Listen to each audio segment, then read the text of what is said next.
Assalamu alaikum students, I hope you all are fine. Students, we are in unit 1, that is programming techniques, and we are studying algorithm examples. In the last lesson we studied the first 5 algorithm examples which are given in your book. Today we will study the remaining examples one by one, starting from problem number 6.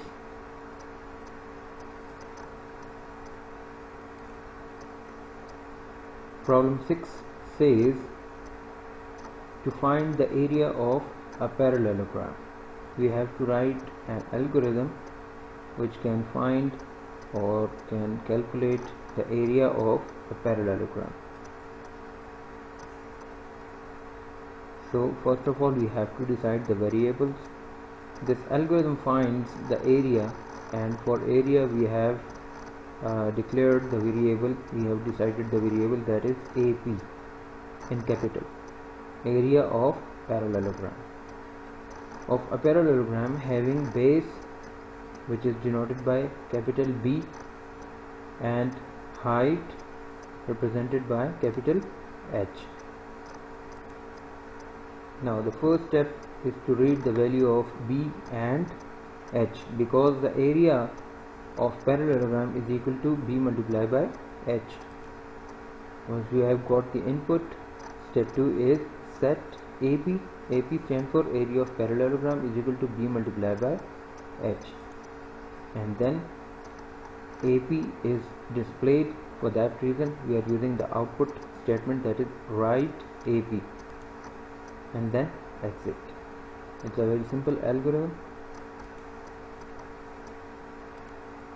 Problem number 7.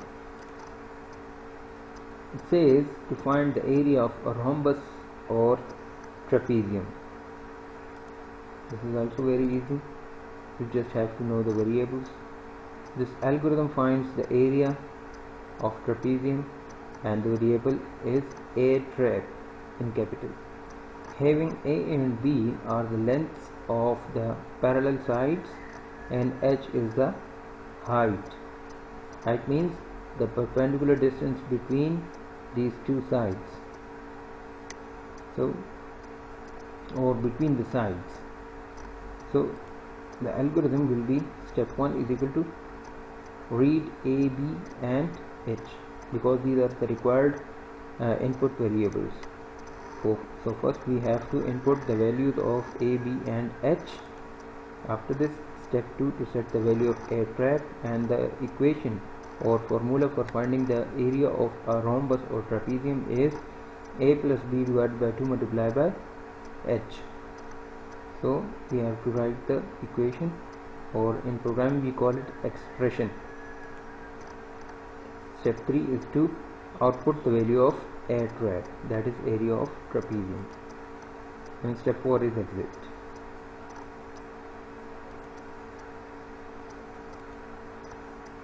Problem number 8. It says to assign grade to a subject based on the achieved marks. This algorithm assigns grade, and for variable of grade is grade in capital, to a subject based on the achieved marks, that is sub-marks. Sub-marks is the variable used for representing the obtained marks in any subject. First of all we have to read the subject marks, and then we are we have to compare the subject marks with some threshold to decide the grades. Like if here we are using an if condition, and we are comparing sub marks with 80, with the threshold of 80, that if sub marks are greater than or equal to 80, then the value of grade will be is equal to A plus, or you can set to any other grade, that is A. So set grade is equal to A plus.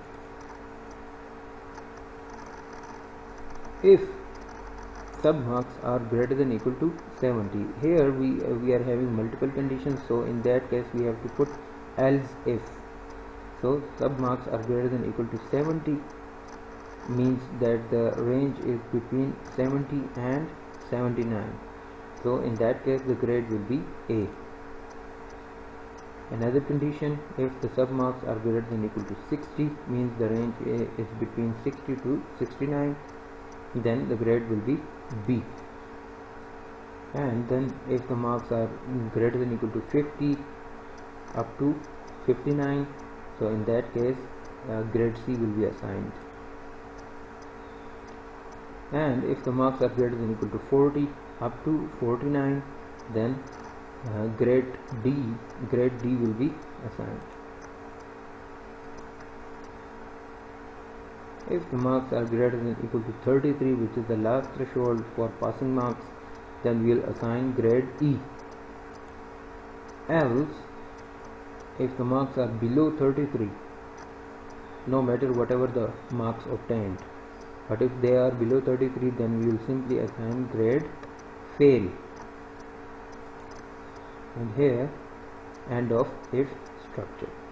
So here we are again solving a problem where multiple conditions are evaluated and we are using the else if statement. After this we have to output the grade and then exit.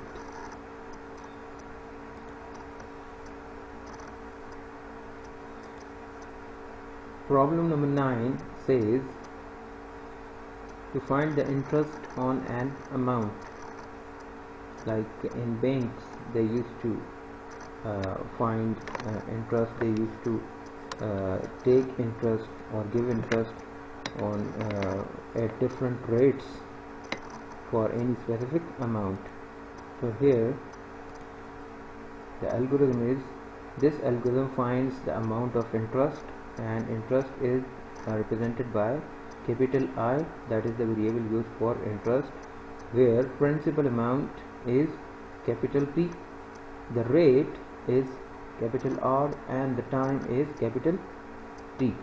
So these are the variables which are required for calculating the interest on an amount. So here we have to input the values of P, that is principal amount, R for the rate of interest, and time is represented by capital T. Once we have got the inputs, we can just calculate the interest is equal to P multiplied by R multiplied by T. We have to multiply all these three inputs, that is the formula for finding the interest on any principal amount. After this we will just output the value of I, which is interest, and then exit.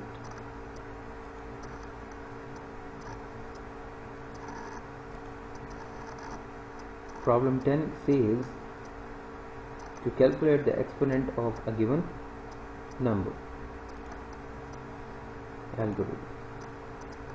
This algorithm calculates exponential power. Exp is the variable used for exponent of a given number, and the number is represented by num, that is in capital. Having exponent x. Exponent means the power. Now here we have to input the number and the power of it, that is the exponent. Like we used to say 2 power 3. So here the value of num will be 2 and the value of x will be 3. So in step 1 we have to input the number and its exponent. Then we can easily calculate the power, exponential power, exponent, that is the value of exp is equal to num, and then we are using the exponentiation symbol, we call it caret symbol. Caret symbol is used for power, to represent the power or exponent. So num and then caret symbol and put the x. Here this symbol is used for power, and we used to call it caret symbol, and normally we used to call it cap symbol, but in programming it is called caret and used for power. Then we can write the value of exp and then exit.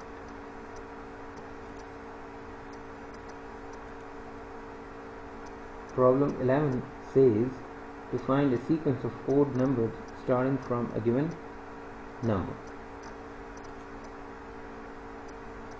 This algorithm finds a sequence of odd numbers starting from a given number up to n. There should be a limit where num must be an odd number. So we have been given a range from one number to the other, that is from num, a variable num, that is the starting point, and the ending point is represented by capital N, and it is also given that the first value will also be it must be an odd number. So first of all we have to read the first value and the last value, that is the range or the limit, the starting value and the ending limit, that is num and capital N. After this we will just put a while loop. So we have to repeat step 3 and step 4 while num is less than equal to n, as we have already decided that num is the initial value and n will be the final limit. So we have to put the condition that until and unless the value of num is less than equal to capital N, the step 3 and step 4 will repeat again and again. Step 3 is write num, and step 4 is set num is equal to num plus 2, because we already know that the value of num which is given initially is an odd number. So whenever we want to generate only the odd number, we have to add 2 each time when the loop executes. So for example, if the initial value of num variable is 1, so whenever we add 2 it will become 3, and again in the next loop when we add 2 with 3 it will become 5, then 7, then 8. So in this way only odd numbers will be generated till n. So end of while loop and then exit. So this problem is related to the loop, and we are using the while loop to generate only the odd numbers from num to n.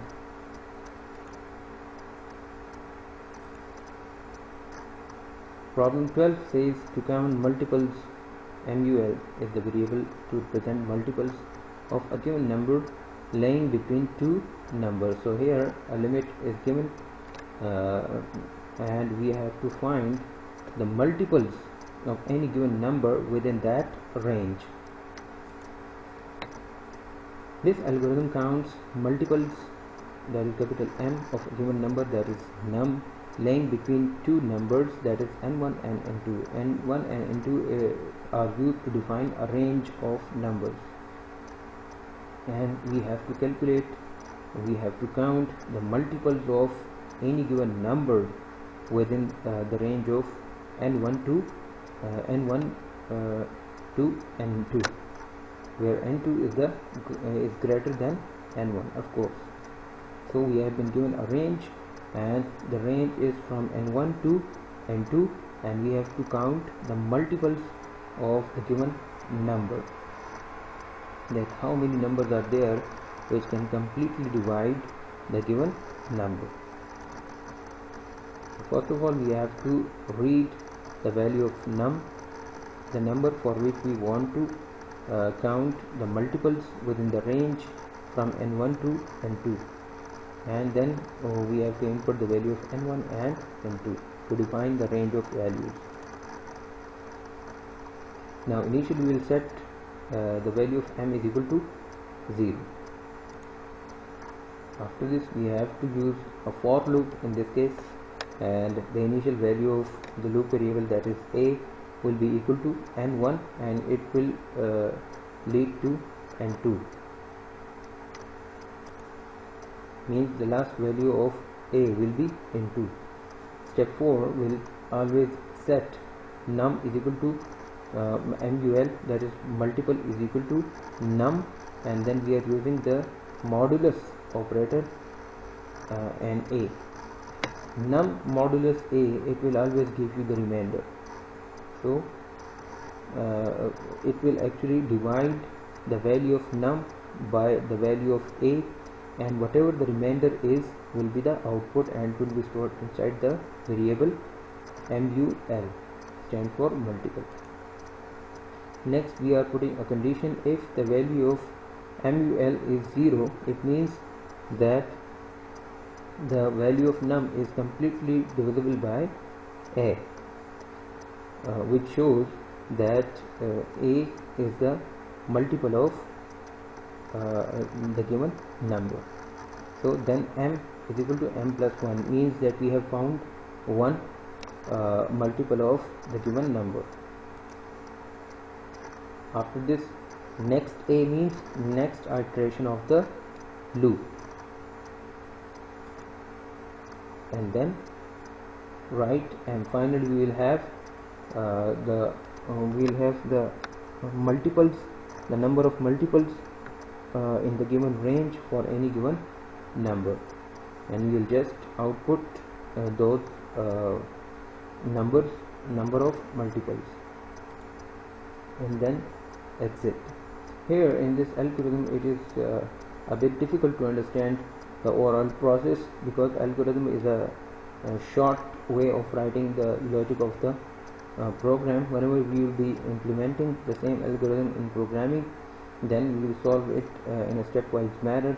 So at that time we will better understand it, and we will understand it even more comprehensively and clearly. So this was the 12th algorithm problem and example given in your book. Okay, at the end of the slides I'll be implementing few of the algorithms that we have discussed here in this lesson in C language, and there you will understand it even more clearly, that how it works actually.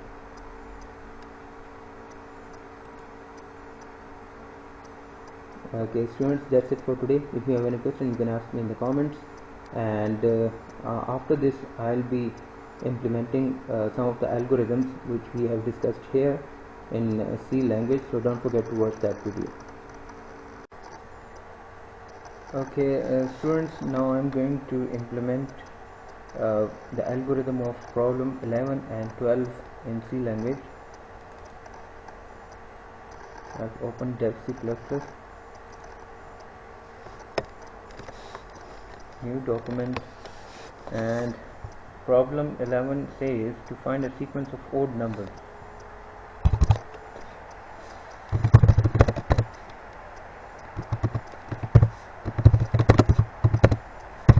Odd numbers within the range, as we have already discussed it in the lesson. So here I have to put the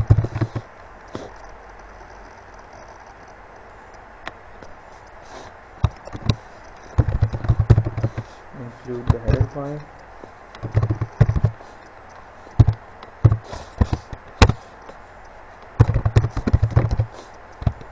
write the main function, body of the main function. Okay.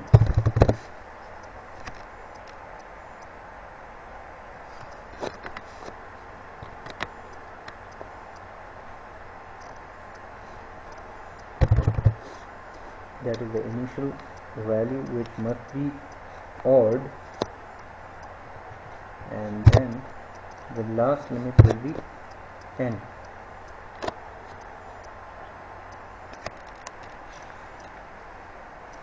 Remember that we will be using the while loop.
the last limit.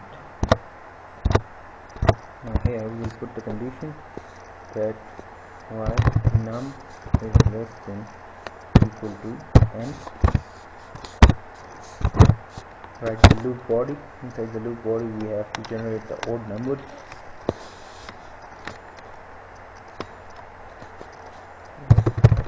First we have to write printf statement. It will display the value of num.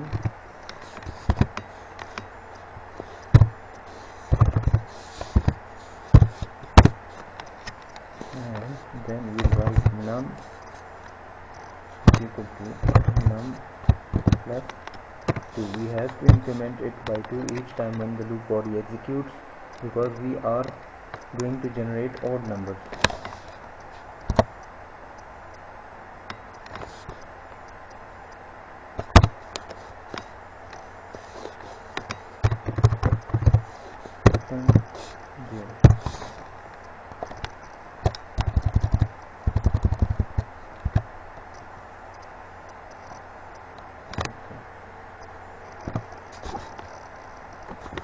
Here we are going to save it and name that is odd numbers. Save it. Here we can see that there are 0 errors and 0 warnings, mean the program is correct. We'll compile it once again and then run it. For compilation we use this icon and the shortcut key is F9, and for running the program we use the shortcut key F10, or you can just simply click on this button, but these shortcuts are used just in dev C++. Let's run it. It asks me for the value of num, that is the initial value, as we have already decided that the first value must be an odd number. So let's say I am putting an odd number, that is 1, and the final limit is let's say it is 30. No matter, the final limit can be both, whether it is even and odd. So here we can see that the odd numbers are shown. Now we are going to apply some formatting to the output. 1, 3, 5, 7, 9, 11, 13, 15, 17, 19, 21, 23, 25, 27 and 29 till 30. These are the odd numbers which are displayed here. So let's say make it more clear. It needs a little bit formatting.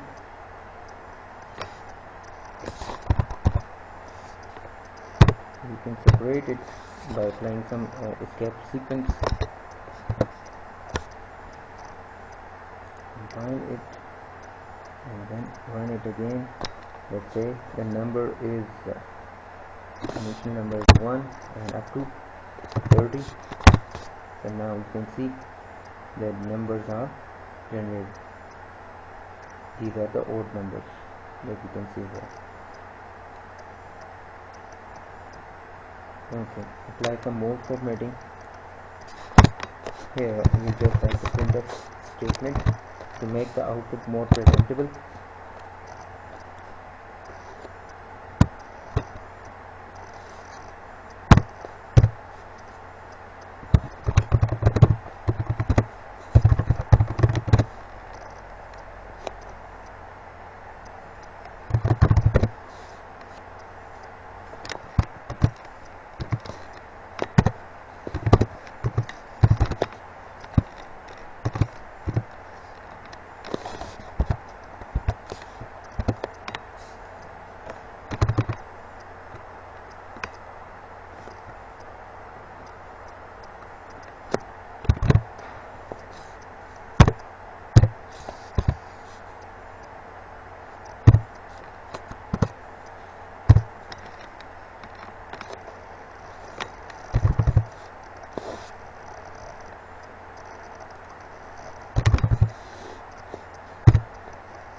from 1 to, let's say, make it 50 this time. Now you can see that it displays the output even in more presentable form. It says the odd numbers from 1 to 50 are 1, 3, 5, 7, 9, 11, 13, 15, up to 49. You can see that all the numbers which are displayed here are actually odd numbers. You can also arrange these values column wise. For that reason you have just make it \n, so every odd number will be displayed in the next line. F9, F10, let's say from 3 to 20. Here you can see the odd numbers are initial value 3, 5, 7, 9, 11, 13, 15, 17 and 19. The last limit was 20. So this is how you can implement this algorithm in C language.